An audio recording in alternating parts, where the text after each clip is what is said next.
According to Business Insider, this week, Trump again made some anti-science remarks during interviews with CBS and the Associated Press. On CBS, Trump suggested that scientists who study the Earth's changing temperature have a very big political agenda and denied the overwhelming consensus that climate change is happening and will get worse unless immediate action is taken to reduce our emissions. He then claimed that although he may not have studied science, his Uncle John went to MIT, so he has a natural inclination. Nola the Butterfly here, and I'm really excited because today I get to talk about something I wanted to talk about for 2 years since I've realized this in my Doppler weaponized weather research. When I discovered that Doppler weaponizes weather, I had to go back in time to find out when this started. And this brought us back to Nikola Tesla. And so, what are we doing here today with Trump? Well, Trump loves to reference his smart genes. And people take it as proof of his braggart nature, and it's just like being so stupid he has to cite some famous uncle. And we're going to show you that it's a little bit more than that. It's a little bit more than that. Here's no, it's not Santa Claus. Trump at some rally here. Read a full article. Trump recently had cited the late Uncle John G. Trump, a renowned professor at MIT, as evidence of his excellent breeding. I had an uncle who went to MIT who was a top professor. Dr. John Trump, a genius, Trump said in an interview with CNN. It's in my blood. I'm smart. Great marks. Really smart. How smart? He touted his uncle's accomplishments again in South Carolina last month. Good genes, very good genes, okay? Very smart, Trump declared. John G. Trump, who died at age 77 in 1985 in his home in Cambridge and had his funeral in Winchester, was indeed, by all accounts, really, really smart. Oh, yeah, he was. Yeah, he was. Was he? He had access to a lot of smart information, and anyway. While at MIT working with Robert J. Van de Graaff, he developed one of his first million-volt X-ray generators, which helped cancer patients. During World War II, he helped develop radar and short-wave radar equipment. When Paris was liberated, he rode into the city with General Eisenhower and helped establish a new lab there, according to a memorial tribute published by the National Academy of Engineering. Trump later worked projects supported by the U.S. Army's NATIC labs on the preservation of food by high-voltage radiation. All this radiation work he got into, very good. He was also concerned about dumping of raw sewage into waterways, and he studied treatment of sewage at Boston Harbor's Deer Island sewage plant. Later, he was chairman of the board of trustees of the Lahey Clinic in Boston.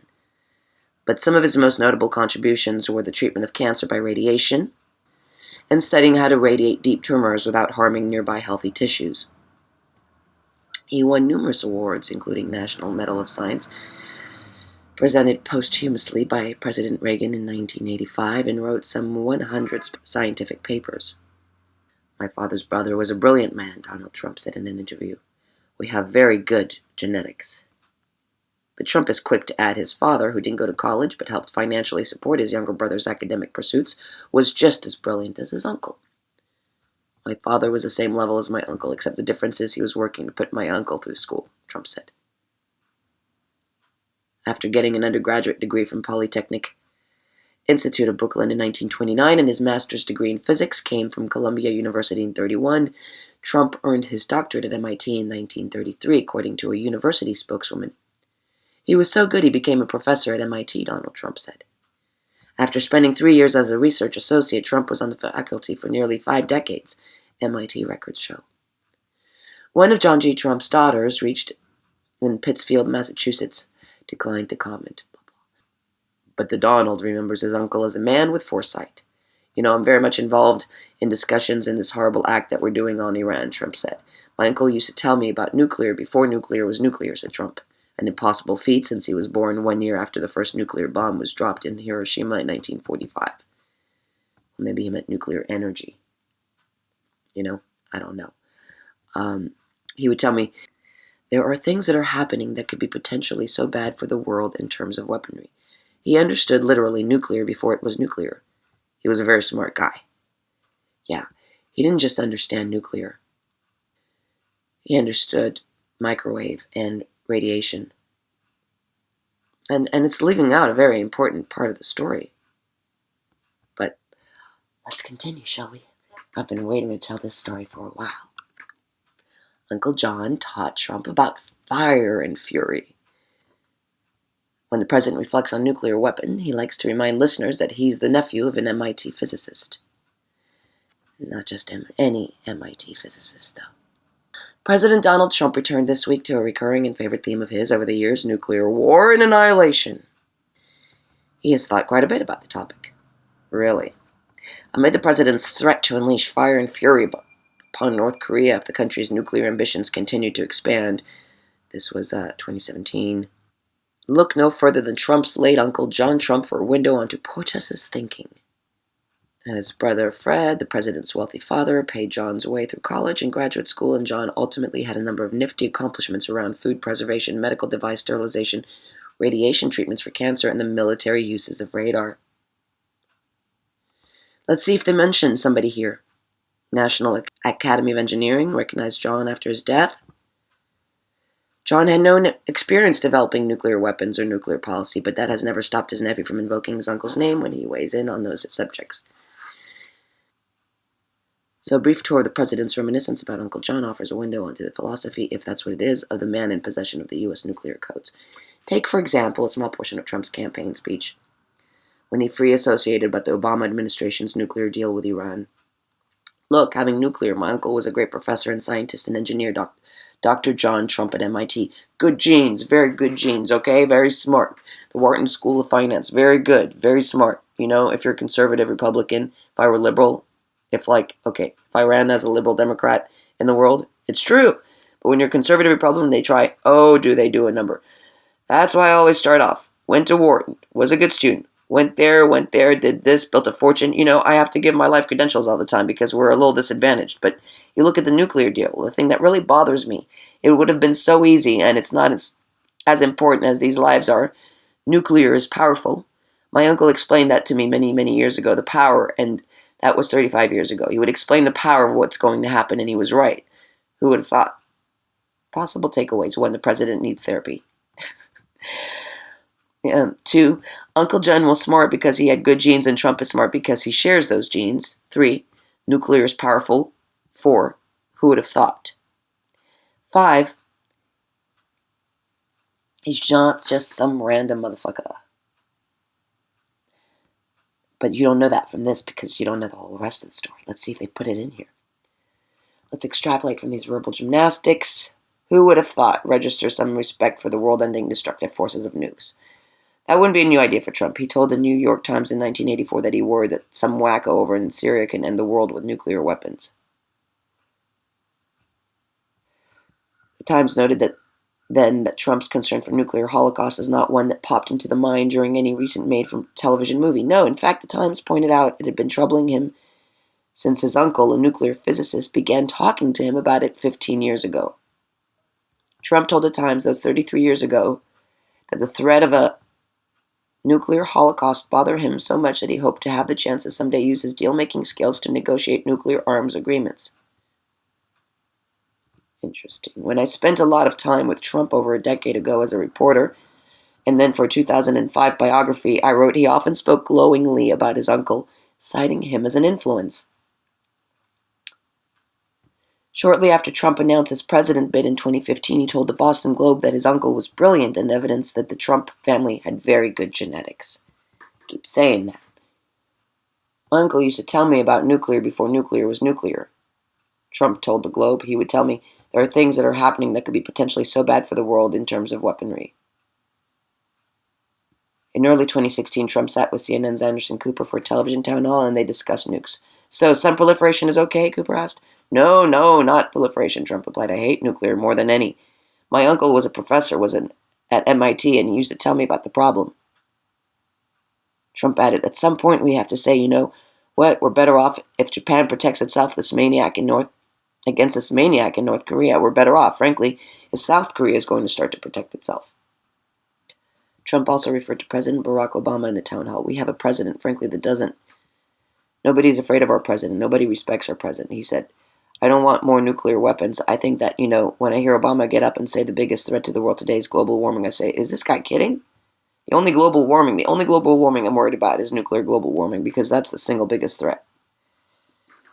Possible takeaways: Trump is worried about nuclear confrontation. He's against nuclear proliferation. He's for proliferation. He wants people to fear him. Yeah, it doesn't make sense, does it? He speaks out of both sides of his mouth, and he does it right away. Like, look at, no, not proliferation. I hate nuclear more than any. My uncle was a professor. At some point, we have to say, you know what? We'd be better off if Japan protects itself against this maniac. We'd be better off, frankly, if South Korea is going to... Well, that sounds like proliferation. But anyways, that's, Trump is a character you can chew on. You can chew on him all day. I've got people in my life, I just finally stopped trying to figure out what the hell is wrong with him. Because something's wrong with him. But you know what? You can just chew on it all day long, and it just takes up your time, and that's the point. He's a great character. He achieves exactly what he's supposed to. Look, America's never going to get a president that is not a narcissistic egomaniac, because that is the only thing that Americans will respect, and that's what they've proven. The point, though, the real point, what's the real story? Because we never get it. We never get it if we're reading this mainstream crap. Okay. Now we've come to Trump's fire and fury moment. It's unlikely that you'll hear the president refer to nuclear philosophers such as George Kennan or J. Robert Oppenheimer in the coming weeks, or cite policies like containment and mutual assured destruction. But you can expect to hear more about Uncle John. He's the relative who gave the president a vision of Armageddon alongside an awareness, as Trump stated in one of his books, The America We Deserve, that you had to get tough with people who'd wipe us out in a second. So, none of this, absolutely none of this, mentions John G. Trump's involvement with the processing of the entirety of Nikola Tesla's life at his death. Yeah. Oh, by the way, did we forget to mention that? Yeah, because we don't want to really bring up anything having to do with Nikola Tesla and radar and military. And no, we can't put those things together. John G. Trump is a member of the Trump family. Well, let's read about it here. Early life. Trump was the youngest of 3 children. John's brother Fred joined the mother in real estate development and managed while still in his teens, Elizabeth Trump and Son. Initially, John and his brother tried working together building houses, but ultimately they dissolved their partnership, and John pursued a career in electrical engineering. Trump received his bachelor's degree in electrical engineering from the New York University Tandon School of Engineering, the Polytechnic Institute of Brooklyn, master's degree from Columbia University, and his doctorate of electrical engineering from the Massachusetts Institute of Technology, MIT, in 1933. He was a professor at MIT from 1936 until 1973. Now, war service. During World War II, Trump switched from work on hospital X-ray machines to research into similar technologies with a more direct application to warfare, especially the development of radar. During 1940, he joined the newly formed National Defense Research Committee as technical aide to Carl Compton, president of MIT and the chairman of the Radar Division. During 1942, Trump became secretary of the Microwave Committee, a subcommittee of the NDRC. The director of the Microwave Committee was Alfred Lee Loomis, the millionaire physicist who decided to create a laboratory. He selected a site for it, chose a suitably discreet and ambiguous name for it, and funded the construction until the federal administration was established. The new institution was the MIT Radiation Laboratory of the RAD Lab. The British were also researching radar, which they termed Radio Direction Finder, RDF, and it started much earlier. The Tizard mission of the U.S. showed how much more sophisticated they were with some of the technologies, particularly the magnetron. The U.S. decided to send a team to Britain to help coordinate the efforts of the two allies. The unit was known as the British branch of the Radiation Laboratory, BBRL, and operated as a Department of Britain's telecommunications research establishment in Malvern in Worcestershire in 1943. As a technical aide in Division 14 of the NDRC, Trump reviewed and analyzed the papers of Nikola Tesla when the inventor died in a New York City hotel. The research was completed on behalf of the Alien Property Custodian Office in Washington, D.C., even though Nikola Tesla was a naturalized citizen. There was no reason for the alien property to handle it, except that the FBI wanted to distance itself from it officially. Perhaps. I mean, that's one speculation. Give me another. From February 1944 to the end of the war in Europe, Trump was the director of the BBRL. During this time, Trump also served in the Advisory Specialist Group on Radar, advising U.S. Air Force General Carl Spaatz on navigational radar, precision bombing radar, and also defenses against the German radars found in their night fighters and their flak units. The systems included G, Obo, LORAN, H2X, Mu, and SCR-584. Trump worked with all the most important British radar experts, including Sir Robert Watson-Watt, A.P. Rowe, and Bernard Lovell. At the end of the war, Trump also had interviews with Germany's many radar technicians. Trump received recognition for his war work from both the United States and the United Kingdom. So yeah, later life, what family, we know about that. During 1946, Trump, Robert J. Van de Graaff, and Dennis M. Robinson, initially the High Voltage Engineering Corporation, HVEC, to produce Van de Graaff generators. He returned to MIT to teach and direct research for 3 decades after the war. Trump died in Boston on February 21st, 1985. The National Academy of Engineering described Trump as a pioneer in the scientific, engineering, and medical applications of high-voltage machinery. Oh, a pioneer who just happened to handle the great inventor and engineer who discovered radiative energy and had a vision of wireless power transmission to the world for the purpose of giving us free energy. Now, how safe that technology would be, or how safe it could be, that's a whole other subject matter. But this was Nikola Tesla's life work. And after 2 weeks of handling the totality of Nikola Tesla's life, his torturous handwriting. Nikola Tesla had horrendous handwriting. He had files the size you could imagine of at least a small library. But in 2 weeks' time, John G. Trump went through it and said, there's nothing that can be weaponized here, don't worry. Then ended up running off with the military to work on radar, and then getting patents in microwave beam technology. Donald Trump's uncle was the MIT electrical genius who inspected Tesla's secret papers after Tesla's death, which were rumored to have time travel, alien communication, and death ray beam secrets. Okay. See, this is the conspiracy theory. Not that there isn't time travel with scalar, it's a little bit different. It's a little different. Like Philadelphia experiment, where the ship disappeared from the shipyard and then reappeared in another shipyard briefly. And then when it came back to the original shipyard, when they were doing these experiments, some of the men were melded into the ship, some were completely gone, others badly burned. The Philadelphia experiment. That's using scalar, which can move through space but not time, or skips through time.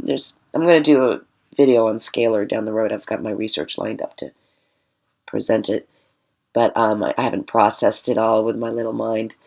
But I know that time travel, let's see what they say here.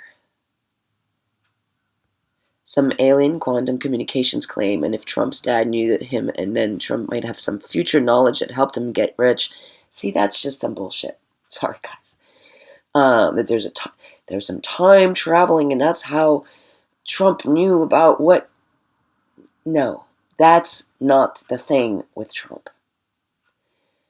There's a thing about these spaceships that had Trump written on it, and they try to tie it to somehow they might have been a runaway civilization that went to Mars and then they signaled back, and that's the signaling that he heard. No. No. No.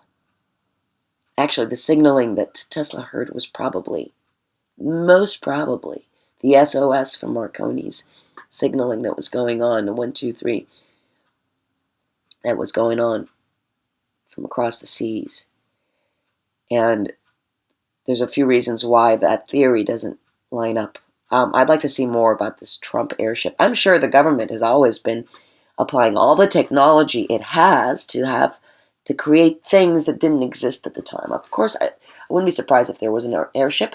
And if it said Trump, I wouldn't be surprised either. But I would be surprised if it had anything to do with our current president. What's interesting is that John G. Trump processed the entirety of Nikola Tesla's life and then went and worked with the military on radar and then got patents in non-weaponized microwave beam technology. And then yours truly discovered that the hurricanes go right into the Doppler radars. And then we discovered how they steer them, whether they go into them directly or not. But they had them going into them directly for so long, we figured it out while we were studying climate engineering, while we had people in the military giving us heads up before the meteorologists did, because the military knows about weather before the meteorologists do. And I'm on record showing that I know that. Calling out a storm before the meteorologists do because I had intel on Harvey. Then I paid attention and noticed Irma was going right into Doppler radar and predicted that it would continue to do so and continue to watch it do so for multiple storm seasons before more people jumped in and showed us how it's done. Thank you, Leonard Coleman, for the Red Green Show and all the others who have helped us along the way. And there's more. You're going to help us too. Somebody out there listening to this is going to help us understand and further pinpoint Doppler radar in a liability way. Because the only way to end weaponized weather is not through chemtrails, is not through HARP, is not through prayer, is not through positive thinking. It is through exposing Doppler radar steers the storms. And the best high-definition radar we have, ladies and gentlemen, boys and girls, is in the States. In the States. Not in Australia. Not so much in Canada. And I haven't checked out Europe yet, but I'll be surprised if they offer high-definition services to their population. They probably realize it's a bad idea, since we're catching on with it here. What is this technology? Essentially, we're drawing oceanic rain systems that exist over the oceans into geographic targets, into our agricultural areas. The technology uses electromagnetics, so we're not interfering with the atmosphere or with the environment. We're not damaging it. We're not using chemicals fired through rockets like other technologies use. We use a very gentle but powerful technology launching electromagnetics into the atmosphere to modify the flow of the weather system over the ocean and drawing it into a target. So to try and keep it simple, we establish some kind of link with a weather system, and once we've seen through satellite meteorology that we have that link, we're able to draw that system in incrementally towards the target, such as in this case the Horn of Africa. So let's take this one as a case study. This was April 20th through the 21st of 2012. This was a visual that they showed on the website, and just as an example of their composite map, and I thought it was a great example to use because here you can actually see you have a front coming through, and then the Doppler radars build a wall. They bloom out, stopping it from continuing on, and it sends it up instead. See, it's coming across, but the blooms come, and then it breaks it up and sends it out. And this is even illustrated really well on the slower one here. See, this Doppler takes that line of weather, and because it's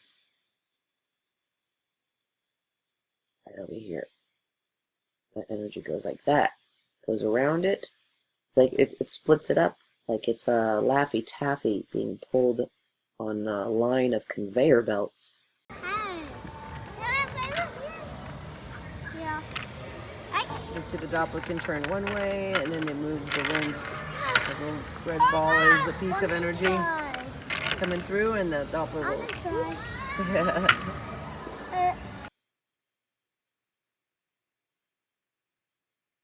Coming in, coming in, coming in, bloom, separate, split.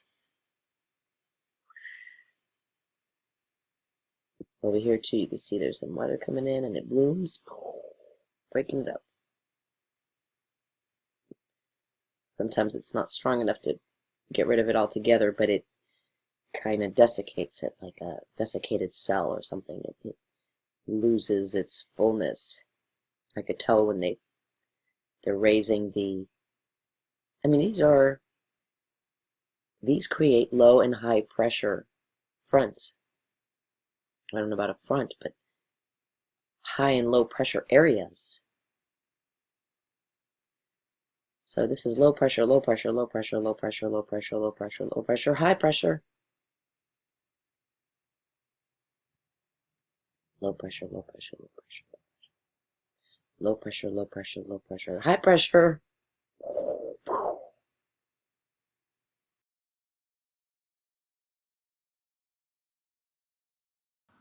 So we invite you to keep up with this narrative that we're rolling out, because it's a story of our enslavement through climate and the hacking of the climate by industry. John Trump, Donald's uncle. 5 facts you need to know. Okay. John Trump was a professor at MIT in electrical engineering. Yes. From left to right. Fred, Donald John Trump's father. Okay. Frederick, Elizabeth Christ, and John. Okay. According to a lengthy profile of John Trump in Physics Today, George Trump was born in 1907 and received a bachelor's degree in electrical engineering from the Polytechnic Institute of Brooklyn in 1929. He was a highly educated man. In 1931, he received a master's degree in physics from Columbia University. In 1933, a doctorate in electrical engineering from MIT, where he worked under physicist Robert J. Van de Graaff. Trump then worked as a research associate at MIT before receiving an appointment there as an assistant professor of electrical engineering in 1936. An MIT biography of John G. Trump reads 1907 to 1985 B.S. in electrical engineering, 1929 Polytechnic Institute of Brooklyn, M.A. 1931 Columbia University SC.D. in electrical engineering, 1933 Massachusetts Institute of Technology. Became a research associate in MIT in 1933, assistant professor in 1941, and professor in 1952. The bio says Trump was elected to the American Academy of Arts and Sciences in 1950 and to the National Academy of Engineering in 1977. All right, blah, blah, blah, blah, blah. Calls him a pioneer in the field of high-voltage machinery. He was also lauded for his quiet leadership. Quiet leadership. Not quite the quiet guy, but okay. That gene must have skipped a generation or two. Okay, Trump developed high voltage X-ray generators that extended the lives of cancer patients. Yes, and what created the cancer patients to begin with? High voltage wires and vaccines, injecting retroviruses from animal viruses and inactivated or activated DNA. What else? John Trump was asked to inspect Nikola Tesla's papers after the inventor's death. Yes, 1943. The New Yorker describes John Trump as a brilliant scientist who was in MIT for decades, who helped develop X-ray machines that helped extend the lives of cancer patients. Trump was involved in radar research for the Allies in the Second World War, and in 1943 the FBI had enough faith in his technical ability and his discretion to call him when Nikola Tesla died in his room at the New Yorker Hotel in Manhattan, raising the question of whether enemy agents might have had a chance to learn some of his secrets before the body was found. Well, there were two people that debriefed Nikola Tesla. Two men in suits for 2 days before they suffocated him. Oh, did they suffocate him? That is my... And he didn't just happen to die and happen to have two men in suits there to receive his most important details. Right before he dies. How convenient that he should die at the end of his 2-day briefing. But Nikola Tesla he was an old man. Yeah, and he could have been an old man for much longer. The guy's life energy was not expiring, except that it had been expired for him. He had nothing more to deliver. He had no more. He was only a liability at that point once the people got the goods they needed for him, for their stuff. And I think this was the Tunguska papers. The microwave effect on climate and electrical phenomena in the atmosphere. There was fear in the New York reports that Tesla was developing a death ray. Yet the death ray, it seems that the Germans, whatever force field, whatever group of people went to the Antarctic, and Admiral Byrd, who went and led an expedition with the military down to the South Pole, and I know a nephew, like a great nephew, who read the journal of Admiral Byrd. There was something that allowed him to live so as to have him go back and warn everybody else to stay out. There was a death ray. There was a force field. Planes were falling out of the sky. This is a historical record. For an expedition? It was a battle and they'd lost. There was someone hiding out in the South Pole who has access to something that sounds like Nikola Tesla's technology. And I believe, and I will continue to unroll this, that Nikola Tesla's work was not only distributed amongst the elite deep state of Russia, deep state of America, America's military, especially with the Nazi infiltration and the Nazi intelligence that escaped after the war. Because there was a German accent to the voice that took over the plane of Admiral Byrd, as they said his name. You can't write a history stranger than the one we have on Earth, I don't think. Truth is stranger than fiction. For Donald Trump has spoken... Well, let's finish reading. There was fear in New York, or reports that Tesla was developing a death ray. In a report, the magazine notes Professor Trump doused speculation that Tesla was working on something big. Tesla is well known for his interest in time travel, and therein a conspiracy theory was born. Yes, that's not the conspiracy theory, though. That conspiracy is history. It absolutely is history. Men keep power by conspiring to keep power. They don't just keep power because nobody goes for it, right? So it's like, oh, you get power and it's fine. Nobody wants it, right? No, there's always somebody conspiring to take it. So you have to... History is full of conspiracy. It's conspiracy history. When there's conspiracy theory, the CIA weaponized term that was weaponized after the Kennedy assassinations to help dismiss any questioning, any free thought on the official narrative. And conspiracy history exists, and conspiracy theory is usually put out by the conspirators to ridicule the history and make the whole thing a joke. So that's how conspiracy theory really works. It's the cover story for the real conspiracy. History of Nikola Tesla's missing files. The FBI has finally declassified its files on Nikola Tesla, but questions remain. Sarah Pruitt article here. After Nikola Tesla was found dead in 1943, January, 1 month before my mother was born, in his hotel room in New York City, representatives of the U.S. government's Office of Alien Property seized many documents relating to the brilliant and prolific 86-year-old inventor's work. It was the height of World War II, and Tesla had claimed to have invented a powerful particle beam weapon known as the death ray that could have proven invaluable in the ongoing conflict. So rather than risk Tesla's technology falling into the hands of America's enemies, the government swooped in and took possession of all the property and documents from his room at the New Yorker hotel. Alas, a little too late, perhaps, for the death ray itself. I think that went into the German intelligence hands. Personally, just a guess, gamble. What happened to Tesla's files from there? Now, there's so many different inventions, right? The radiative files, the microwave files, I think he picked those off. What happened to Tesla's files from there, as well as what exactly was in those files, remains shrouded in mystery and ripe for conspiracy theories. After years of fielding questions about possible cover-ups, the FBI finally declassified some 250 pages of Tesla-related documents under the Freedom of Information Act. 2016, the Bureau followed up with 2 additional releases, the latest in March 2018. But even with the publication of these documents, many questions still remain unanswered, and some of Tesla's files are still missing.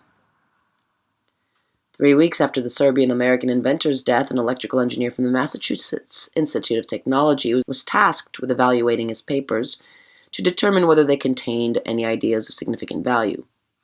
According to the declassified files, Dr. John G. Trump reported that his analysis showed Tesla's efforts to be primarily of a speculative, philosophical, and promotional character, and said the papers did not include new sound, workable principles, or methods for realizing such results. Oh. Nothing here of value, guys. Move along, nothing to see here. Move along. Ooh, I just got a bunch of patents in microwave beam technology. Ooh, let me go work with the military on radar.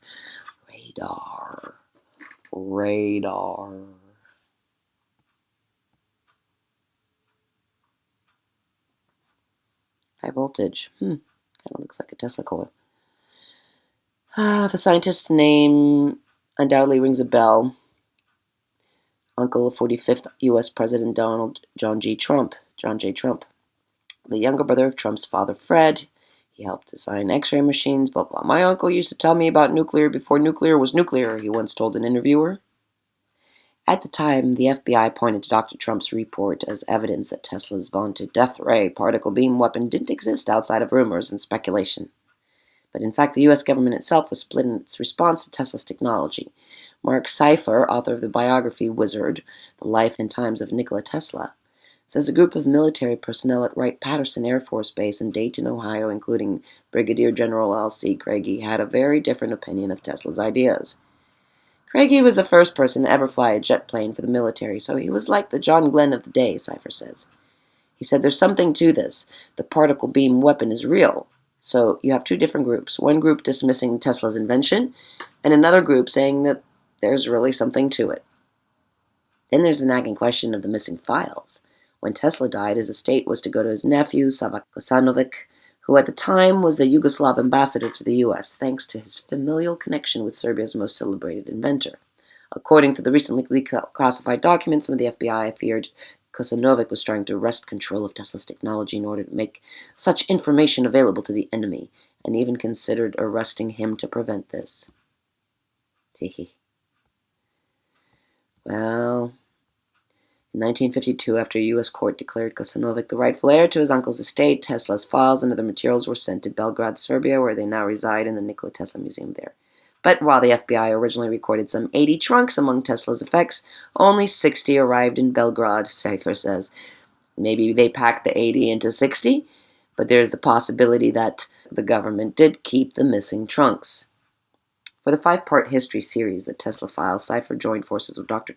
Travis Taylor, an astrophysicist, and Jason Stapleton, an investigative reporter, to search for their missing files and seek out the truth of the government's views on the death rays, particle beam weapon, and Tesla's other ideas, like wireless power energy, which is in full use. And what do you think the Internet of Things is?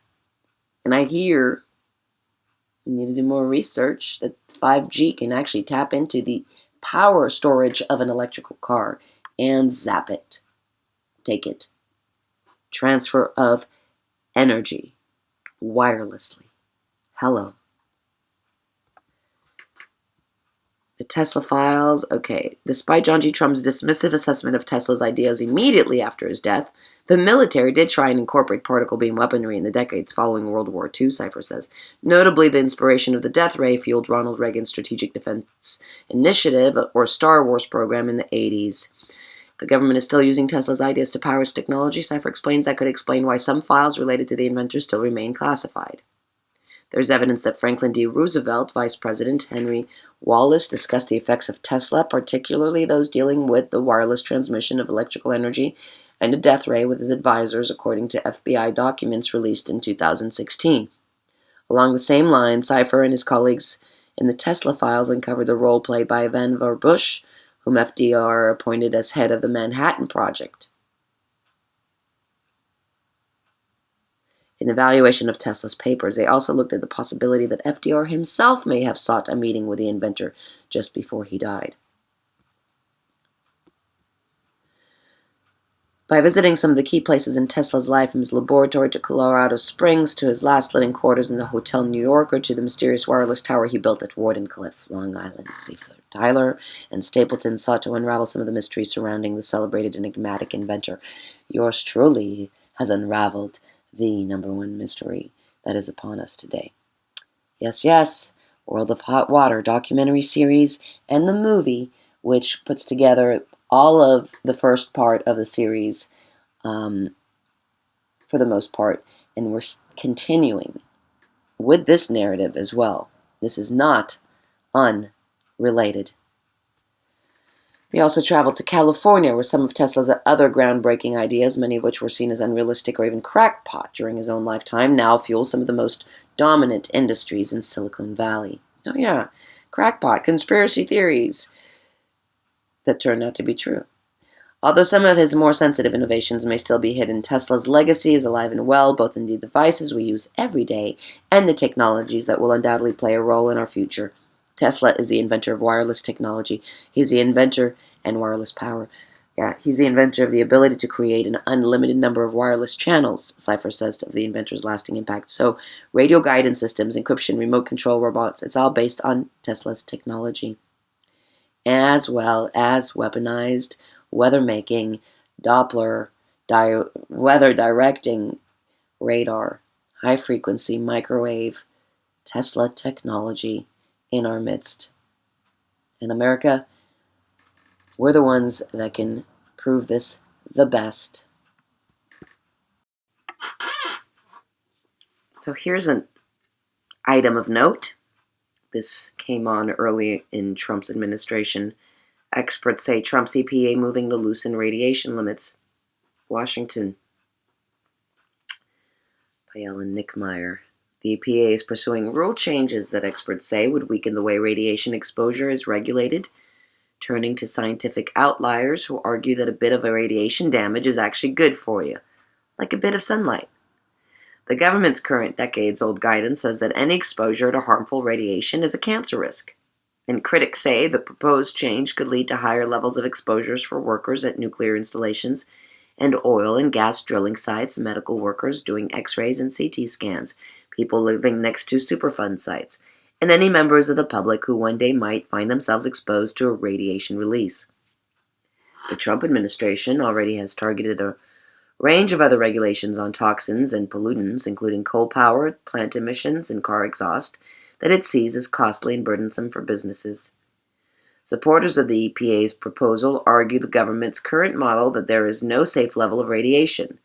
The so-called near no threshold model forces unnecessary spending for handling exposure and accidents at nuclear plants, in medical centers, and at other sites. Is this one of the things that happened with 5G? Is this where they were able to change the rules in 2016? At issue is the Environmental Protection Agency's proposed rule on transparency in science. EPA spokesman John Conkus said Tuesday the proposed regulation doesn't talk about radiation or any particular chemicals. And as we indicated in our response, EPA's policy is to continue to use the linear no-threshold model for population-level radiation protection purposes, which were not under the proposed regulation that has not been finalized trigger any change in that policy. But in an April news release announcing the proposed rule, the agency quoted Edward Calabrese, a toxicologist at the University of Massachusetts, who has said weakening limits on radiation exposure would save billions of dollars and have a positive impact on human health. The proposed rule would require regulators to consider various threshold models across the exposure range when it comes to dangerous substances. While it doesn't specify radiation, the release quotes Calabrese calling the proposal a major scientific step forward in assessing the risk of chemicals and radiation. The release was written during the tenure of former EPA Administrator Scott Pruitt. He could not explain why Calabrese was quoted citing the impact on radiation levels if the agency does not believe there would be any.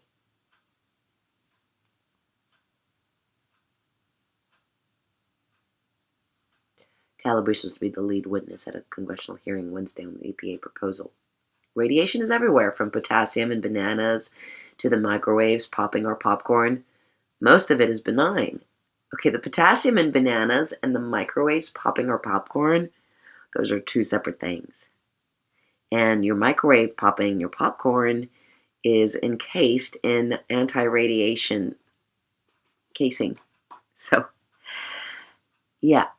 You see, I was saying, whose chump is Trump at the beginning of his term, at his presidency? I didn't really claim to know, because he's like a trump card. He's a wild card. He's a loose cannon. You don't really know what game he's playing, and he's talking out of both sides of his mouth, and he can't be that dumb.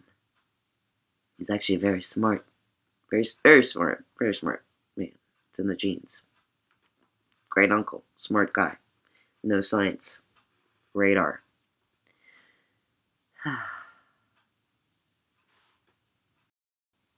And just in case you're saying that the Donald may not have been privy to all of his uncle's accomplishments in its deepest sense, in its deep state sense, that's a possibility, but you can't say that he doesn't know now, because I told him. This was in response to a tweet he made in 2014. I am being proven right about massive vaccinations. The doctors lied. Save our children and their future. And I replied, granted it was a few years later because I didn't discover Doppler radar till 2017, so this was an old tweet. But great start now to expose Doppler radar steering the storms. Your fave uncle knows about Tesla tech, isn't that right, Mr. President? Isn't he the one that processed Tesla's work at his death and gained non-weaponized directed energy patents? John G. Trump? Now you may say, Trump is too busy to read all of his tweets. I'm pretty sure he has somebody assigned to that. And as Secret Service is all over anything presidential, I'm pretty sure every single tweet is being read by Secret Service. I'm pretty sure.